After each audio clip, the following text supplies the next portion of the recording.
full participation, maka hasilnya kira-kira tidak akan bisa diuji secara formal kira-kira karena semua mekanisme sudah dipenuhi. Kalau sudah lulus dari uji formal itu uji materi biasanya tuh ya sektoral aja, menghadapinya lebih gampang karena itu terikat dengan keseluruhan sistem sehingga tidak sembarang juga bisa diubah kecuali memang bisa disesuaikan dengan seluruh sistemnya. Saudara, ketika saya dikirim surat ini, saya tanya, ada hal-hal yang mau dibahas apa? Nggak ada Pak, katanya. Pokoknya undang-undang pemilu lah yang sekarang ini sedang akan dibahas gitu. Bukan tebal sekali, saya bilang, dari mana gitu. Oleh sebab itu ya sudah saya datang. Tidak seperti Pak Jimli sudah menyiapkan pointer, apalagi nanti mungkin Mas Refli itu lebih rinci biasanya. Mudah-mudahan saya datang dengan mendengar, lalu kalau ditanya maksud saya mungkin akan memberi jawaban dengan catatan bahwa pemilu itu sifatnya adalah open legal policy. Apapun yang bapak-bapak di legislatif buat itu terserah pilihan aja gitu. Tidak ada yang benar dan salah, itu pilihan politik sebenarnya. Kalau sudah sifatnya open legal policy. Seperti tadi, misalnya, pemilu itu apa menggunakan sistem proporsional terbuka apa tertutup? Tidak ada yang salah, Bapak aja yang buat. Apakah sekarang masih boleh kembali? Boleh. Misalnya ya, kembali ke sistem daftar proporsional tertutup, apa boleh? Boleh. Dulu MK kok memutus itu harus sistem terbuka? Enggak, yang buat itu DPR sendiri. Pasal 5 Undang-Undang Nomor 10 tahun 2008 itu mengatakan pemilu diselenggarakan dengan sistem proporsional terbuka. Itu bunyinya. Lah kok di MK menjadi terbuka? Betul. Lah MK hanya membatalkan pasal 214 yang menyatakan terbuka itu artinya sesudah di atas orang yang lewat 30% dari BPP, kan gitu. Artinya kalau ada 10 calon, yang nomor 1 cuma dapat 5, yang nomor 9 dapat 25, tapi 25 itu belum 30% dari BPP, ya yang jadi tetap yang dapat 5 suara itu, sehingga kita coret 30%-nya saja. Kalau sistemnya itu sepenuhnya open legal policy. Berkali-kali saya sampaikan dulu karena waktu Pak Taufik Kemas di PDIP, apa tidak bisa Mas pakai proporsional? Bisa, itu kan DPR yang buat. MK kan hanya mencoret syaratnya yang memang itu tidak adil gitu pada waktu itu. Nah, itu pun sekarang didiskusikan lagi ya juga tidak apa-apa kalau mau didiskusikan, karena masih banyak yang mengatakan sistem dengan terbuka ini tidak melahirkan atau agak menghambat tampilnya kader-kader ideologis seperti itu. Lah proporsional ya silahkan aja. Saya menyampaikan pendapat itu boleh untuk dibahas, tinggal nanti kesepakatannya seperti apa. Nah, pilkada langsung atau tidak langsung, seperti kata Pak Jimli tadi, dibahas lagi aja enggak apa-apa, karena pada dasarnya kalau berdasar putusan MK, vonis yang dibuat oleh Pak Jimli tahun 2004 nomor 72 dan nomor 73 itu jelas mengatakan pilkada itu bisa langsung, bisa tidak langsung. Terserah Anda mau pakai apa. Pada waktu itu kan acuannya presiden. Pilpres kok langsung, kenapa pilkada tidak? Nah, di vonisnya Pak Jimli itu disebut. Pilpres itu kan memang sudah disebut harus langsung. Kalau pilkada kan demokratis. Jadi boleh mau langsung, boleh lewat DPRD. Ini juga terbuka lah kalau sekarang mau dibahas lagi. Lewat DPRD aja, boleh. Dasarnya apa? Vonis MK nomor 72 dan 73. Vonis MK yang lain yang banyak itu apa? Gitu. Vonis MK yang lain yang banyak yang mengatur pemilihan tidak langsung itu dibuat oleh MK karena DPR sudah memilih pemilihan langsung.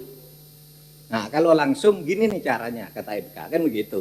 Bukan berarti tidak boleh ketidak langsung, bukan berarti pemilihan langsung itu terus mengikat harus dilakukan. Kalau kembali ke akarnya yang dibuat oleh MK tahun 2004 nomor 72 73 itu ya boleh saja kalau misalnya kembali ke langsung. Itu yang disebut open legal policy. Bapak-bapak bisa melakukan apapun bersepakat dengan rakyat tentu saja. Bersepakat dengan rakyat melalui wakil-wakilnya dalam lembaga legislatif di DPR. Nah, rakyat itu nanti akan memberikan masukan-masukan mana yang bagus, mana yang dikehendaki rakyat. Rakyat pun kan juga tahu bahwa itu adalah open legal policy. Pasti ada perbedaan pendapat. Nah, Bapak sekalian dan Ibu, menurut saya memang betul undang-undang pilkada atau pemilihan gubernur, bupati, wali kota dan seterusnya yang dikenal undang-undang pilkada maupun undang-undang pemilu itu harus direvisi dan harus selesai secepatnya. Kenapa secepatnya? Karena tahapan pemilu itu sudah akan ya kalau belajar dari yang kemarin, bulan Juni itu sudah mulai pendaftaran partai dan sebagainya. Partai itu akan mendaftar kalau tahu DPR itu mengatur aturan peralihan yang 2,5 tahun jarak itu mengatur seperti apa. Kalau mengaturnya seperti ini, daftarnya seperti ini. Kalau mengaturnya seperti ini, daftarnya seperti ini. Oleh sebab itu tidak bisa dibuat dadakan. Itu nanti kan masih akan mendapat akan ada judicial review dan sebagainya, itu harus diantisipasi sehingga jelas dari awal. Ketika pendaftaran tuh sudah jelas aturannya begini. Tidak bisa misalnya kita berpikir udahlah undang-undang pilkada itu kan masih 2,5 tahun kemudian, tidak bisa begitu. Harus satu undang-undangnya ini karena pendaftaran partai untuk di tingkat pusat dan di daerah akan ditentukan oleh undang-undang yang ada yang akan dibuat sekarang ini. Saya mengatakan selambat-lambatnya itu bulan Maret tahun 2027 seharusnya sudah jadi. Tidak bisa dadaan pendaftaran tahapan pemilu dimulai Juni, lalu undang-undangnya baru dilahirkan bulan Mei misalnya. Itu agak berat. Maka sebab itu saya setuju Pak Jimli tadi. Kita selesaikan aja di bulan di tahun ini. Nah, Bapak sekalian, saya sudah lengkap tadi disampaikan oleh Pak Jimli, tapi saya ingin menyampaikan yang belum disinggung tadi pilkada. Jadi begini, kita kembali, sudah ngerti semua, tapi untuk menyampaikan frame. Pemilu kepala daerah itu dikatakan oleh MK harus keserentakannya harus sudah jelas pada tahun 2029. Jaraknya adalah 2 sampai 2,5 tahun. Artinya pilkada 2029 itu tidak memilih pemilu 2029 itu tidak memilih pemerintah daerah, gubernur maupun kepala daerah, tidak dipilih tahun 2029. Karena menurut MK sudah mulai 2029 dan diberi waktu 2,5 tahun berikutnya agar terjadi perbedaan yang dimaksud keserentakan nasional dan keserentakan lokal itu. Nah, sekarang kan persoalannya sekarang sudah ada anggota DPRD hasil pemilu tahun 2024. Itu akan habis tahun 2029. Kalau tidak ada pemilu gimana? Suruh nunggu tahun 2031 misalnya. Kan ini habis tahun 2029 nih DPRD yang sekarang. Kepala daerah yang sekarang juga habis 2029. Tidak boleh pemilu tahun 2029 karena harus ada jarak 2,5 tahun misalnya. Terus gimana dong caranya? Kalau tidak pemilu terjadi kekosongan. Kalau begitu diisinya dengan cara apa? Beberapa saya catat sini. Harus berdasar undang-undang tentu saja. Apapun pilihan bapak-bapak itu akan sah kalau dibuat dengan undang-undang. Yang penting tadi mekanismenya benar, lalu substansinya bisa dipertanggungjawabkan.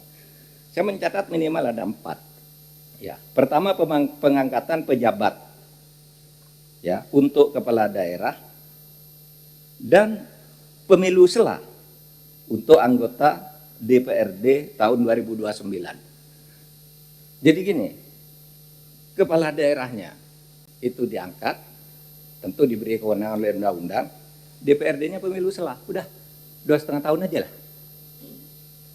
Diangkat DPRD khusus 2,5 tahun, sesudah 2,5 tahun nanti pemilu lagi yang untuk 5 tahun.